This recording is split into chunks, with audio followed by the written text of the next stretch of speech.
Fala pessoal, tudo bem? Aqui quem fala é o Luiz Henrique da Análise Macro. Nesse vídeo de hoje eu vou estar mostrando aqui para vocês como que a gente pode criar indicadores fundamentalistas utilizando o Python. Os indicadores fundamentalistas de uma empresa, eles são parte da análise fundamentalista que visa buscar o valor intrínseco de uma empresa, né? No caso de uma ação. Então, obviamente, a empresa ela tem o preço dela no mercado acionário, né? E aí, por vezes, os acionistas e os investidores, né? Eles estão interessados em saber o real valor dessa empresa. Para isso, eles consideram, né, na parte da metodologia da análise fundamentalista, a averiguação dos indicadores fundamentais da empresa, ou que normalmente é chamado de múltiplos também, né? E aí, esses indicadores, eles são construídos com base nas informações dos demonstrativos financeiros da empresa, né? Então, se tem um conhecimento sobre a parte financeira, operacional do setor e assim por diante dentro de toda a empresa, né? E no caso, quando a gente vai fazer essa análise fundamentalista, existem diversos indicadores, né? Cada um representando uma informação relevante e aí a depender da forma que está avaliando, se está fazendo uma comparação de empresas do mesmo setor, se está tentando fazer projeções do fluxo de caixa ou trazendo a valor presente, né, para aí fazer o valuation da empresa, vai depender aí do seu objetivo, né? E para construir esses indicadores dessas empresas, a gente obviamente vai precisar das informações financeiras, né, dos demonstrativos, no caso, balanço patrimonial, demonstração de resultados de exercício e a demonstração de fluxo de caixa, né? E aí, para a gente fazer a importação desses dados, né, a gente vai utilizar os dados que estão contidos no site Investing. E aí a gente vai utilizar a biblioteca do Python VestPy para fazer a importação desses dados. Então a gente vem aqui no nosso código, né? A gente vai importar algumas bibliotecas aqui para a gente fazer manipulações, no caso o Pandas e o NumPy, né, para fazer cálculos e manipulações, o DateTime para a gente lidar com datas, o InvestPy, que aqui a gente vai fazer a instalação, né, o InvestPy e importar depois como INV, que vai ser útil para a gente fazer a importação de todos os dados que a gente vai necessitar, e aqui eu vou fazer a importação do PLT, né, do Matplotlib e do Seaborn para fazer os gráficos. Uma vez que a gente carregou as bibliotecas aqui, a gente vai fazer a importação dos dados de uma empresa, né? E para isso a gente precisa das informações de uma empresa. E no caso a gente escolheu aqui Itaúsa com o ticker ITS4 aqui, que são as ações preferenciais da empresa, né? E aí a gente precisa desse ticker para conseguir utilizar as funções do pacote. Então a gente define aqui no objeto chamado ticker, e aí a gente vai capturar os três demonstrativos, né? E no caso, o site do Investing, ele vai, através desses demonstrativos, né, da DRE, que vai trazer as informações sobre receita e lucro, a balança patrimonial, que vai trazer os ativos, passivos e patrimônio líquido totais, né? E a DFC.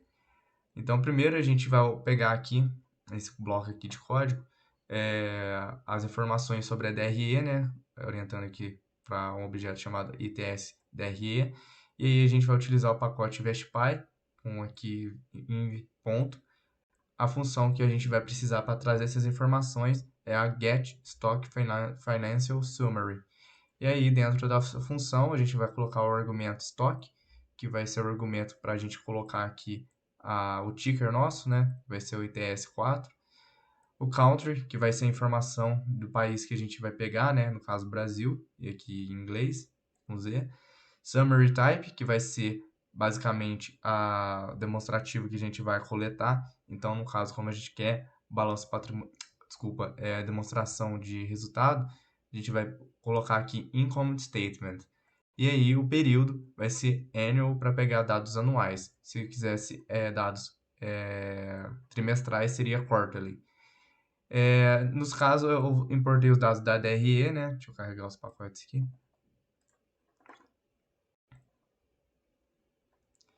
Nesse caso, eu importei os dados da DRE. E se eu fosse importar os dados de outras demonstrativos, aqui eu teria que mudar somente esse argumento summary type, que aqui eu teria que colocar, no caso, tá aqui embaixo, balance sheet para balanço patrimonial e para a demonstração de fluxo de caixa, cash flow statement. Aqui carregou, né? Apenas para mostrar para vocês. Aqui são todas as informações da DRE que são importadas e no caso é importado todos os 4 períodos anteriores, né? No caso 3 períodos anteriores, totalizando 4 períodos, ao último demonstrativo divulgado, né, da empresa. E aqui eu tenho o último, no sendo do último trimestre de 2021. E aí, até o último trimestre de 2018, né? São 4 períodos. E no caso aqui as receitas totais, aqui a receita bruta, o lucro operacional e o lucro líquido aqui. Esse é o carregamento, né? Aqui o balanço patrimonial, no caso vai conter, né, as informações sobre os ativos totais, o passivo total e o patrimônio líquido total no mesmo período aqui do DRE.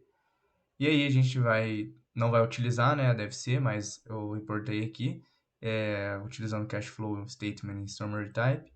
E aí vai trazer para a gente, né, 4 colunas, né, Cash from Operating Activities, from Investing Financing, então o fluxo de caixa das operações, do investimento e do financeiro, e aqui a variação líquida do cash, né, do caixa.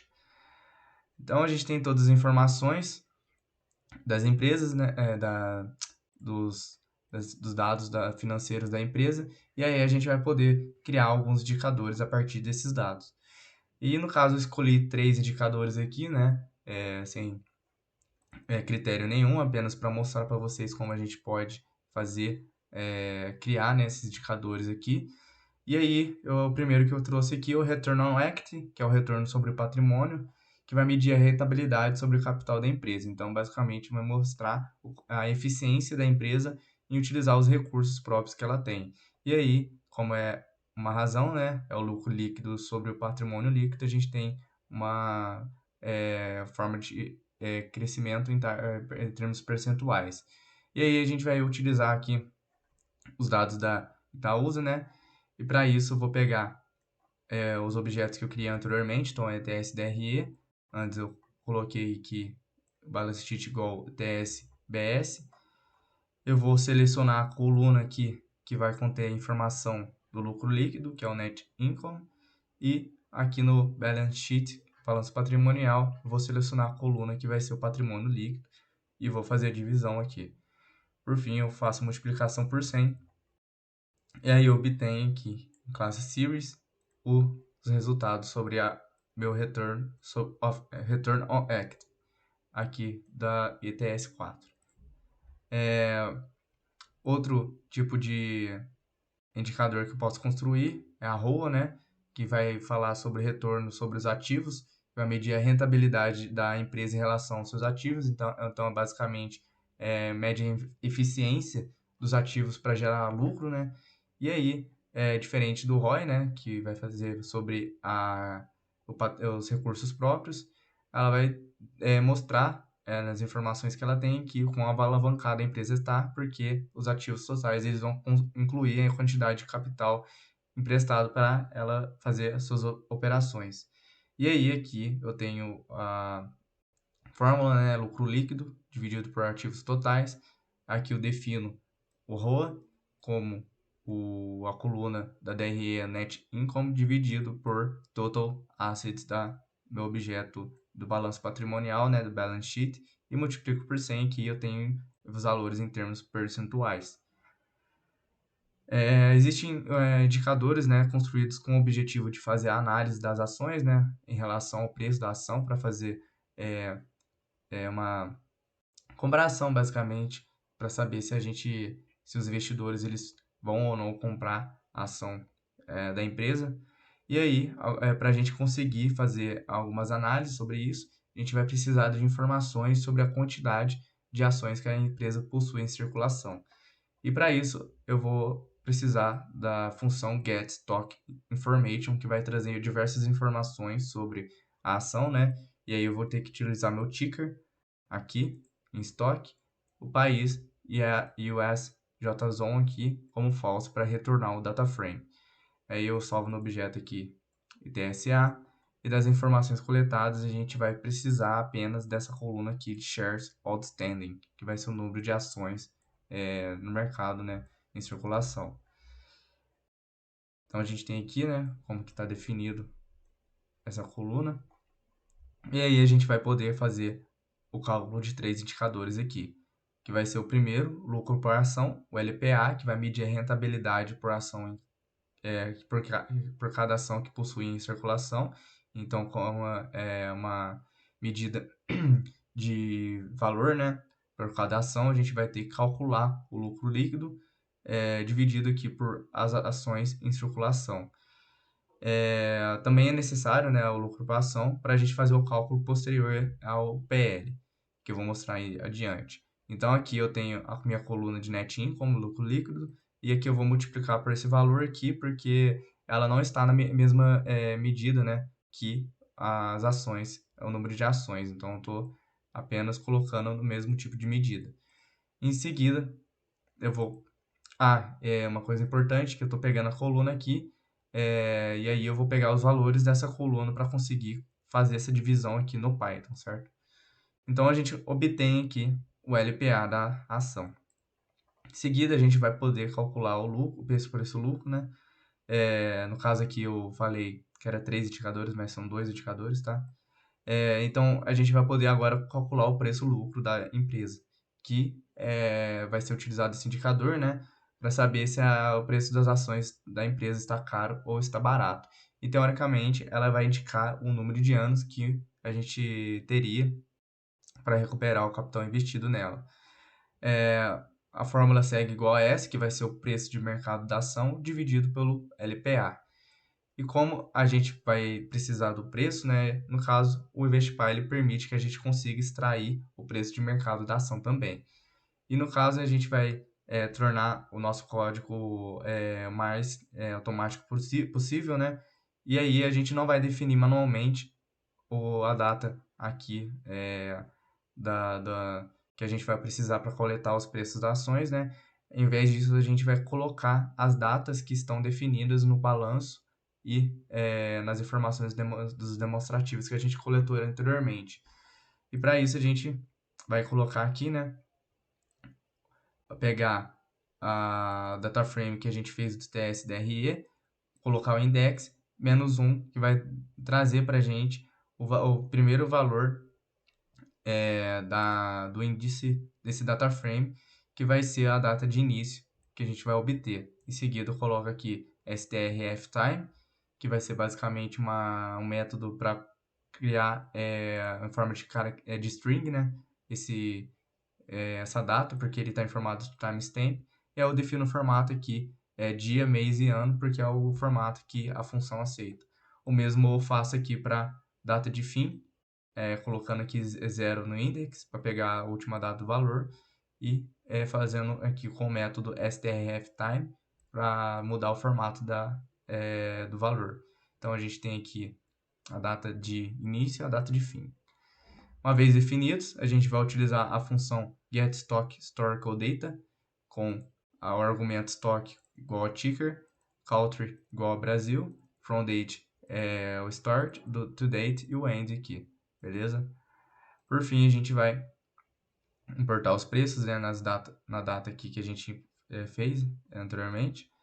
E aí, a gente vai precisar colar esses valores aqui em conjunto com o data frame do LPA para poder calcular o PL. E aí, a gente faz aqui com essa junção com a função concat. E aí, dentro dessa função concat do pandas, né, o pd aqui ponto concat, a gente vai colocar dentro de uma lista. E nessa lista aqui, eu vou colocar os valores do data frame da LPA, né, LPA, e aqui a coluna close, porque é o preço de fechamento que a gente vai querer para calcular o PL.